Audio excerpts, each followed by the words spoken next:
This is our trial area going from the river, which is 800 feet, to 1,200 feet at the top of Wharfdale in the middle of the Yorkshire Dales National Park.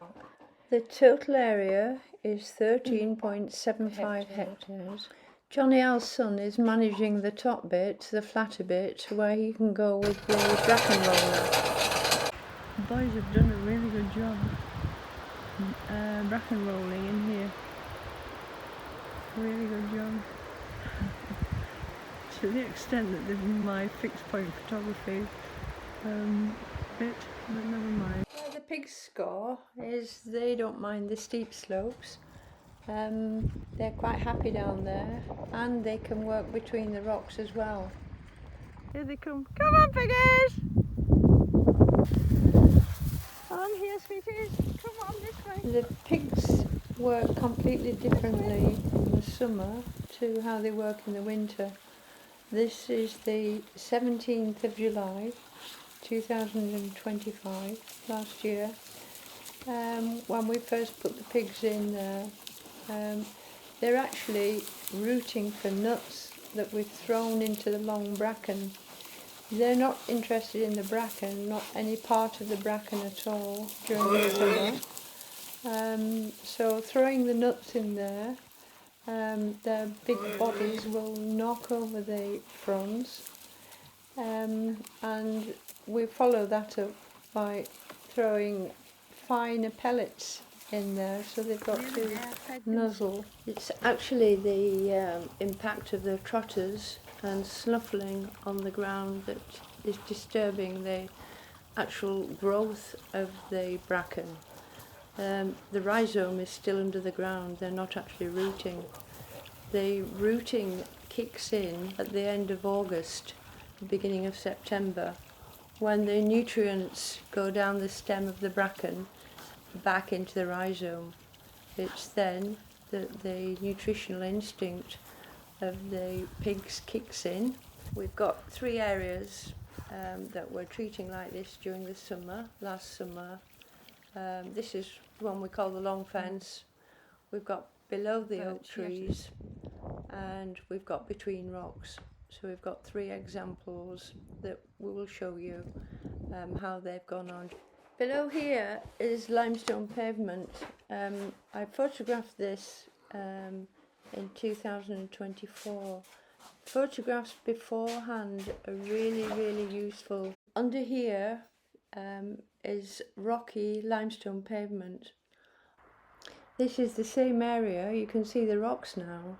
What is noticeable, we haven't thrown nuts onto the grass, but the pigs actually don't root the grass. They prefer, when it comes to the end of August, the beginning of September, to root up the rhizomes. And the rhizomes are actually protecting themselves by growing underneath the rocks. And footage that I've got this spring shows that those rhizomes are taller than the rhizomes that have been snuffled and dug. So the bracken is a surviving plant, totally. I've just thrown nuts down below the line that I've been working on, which was the perimeter of the fence there, where I could hold them from the other side of the fence. Today the pigs weren't around, so it allowed me to get in and throw nuts on the lower bit from there. That's their favourite hillside there, where I noticed yesterday it started to root. That looks like pig sick. Yeah, I think they don't actually swallow the fibre, and that is the pig's insurance on keeping themselves healthy. So that'll be fibre that's been regurgitated. So it's a balance of really giving them sufficient food from the bag that ensures that they're getting the right nutrients, particularly for the little ones, and leading them to areas that you want them to root. Morning, but I've just arrived. I was here yesterday. I just can't believe how the pigs have rooted that piece of land just on that edge. It looks like an excavator's been. There's not been an excavator in here. They've really made an impression. And on their favourite hillside there, they've really been rooting. I haven't thrown nuts up there, but there must be something about the bracken rhizomes that is attracting them. And in the bottom there, they've this edge close to the fence, I have thrown nuts. So that's the difference between where the pigs have been and where the pigs haven't been, and the area that Johnny was able to roll last summer. So this is what the bracken was like all down here. This is the top side of the fence where the pigs haven't been. We have thrown nuts over the fence to get them to knock the bracken down, but where it has made a bigger difference is where they've chosen to root themselves. That area down there hasn't really had nuts thrown on it very much at all, and maybe that's the secret. Maybe the bracken fronds were still there to take the nutrients down into the rhizome, and the rhizomes were tastier and worth digging up down there, whereas these ones up here, it has made a difference to them, but maybe they weren't as tasty because the nutrients didn't have a stem to go down. This is what they have done by themselves. I haven't particularly thrown nuts down here, but that is something that I wanted to look at the difference. I wanted to look at the difference in land where we'd actually thrown nuts in the summer and they knocked the bracken down, compared to where they had decided for themselves to go and root. And I don't particularly think that they have rooted where we've knocked the frond down, because the nutrients wouldn't have gone down into the rhizome.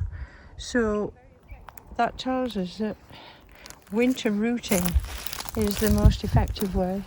I mean, you've got your pigs there all the time anyway, or maybe you haven't, I don't know, maybe you just invite them in for winter.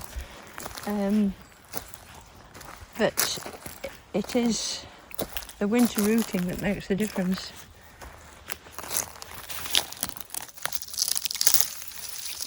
There's not much light in that.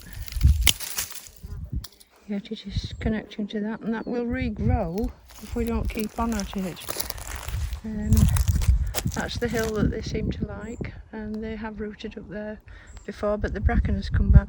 When you let them root, it's probably best to let them have a really good root to make a difference.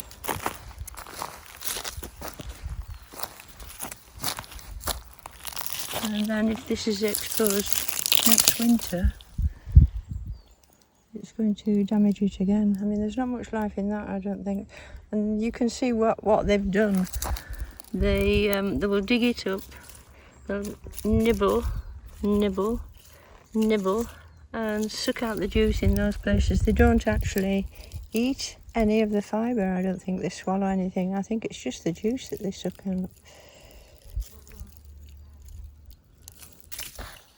And that's a good thing.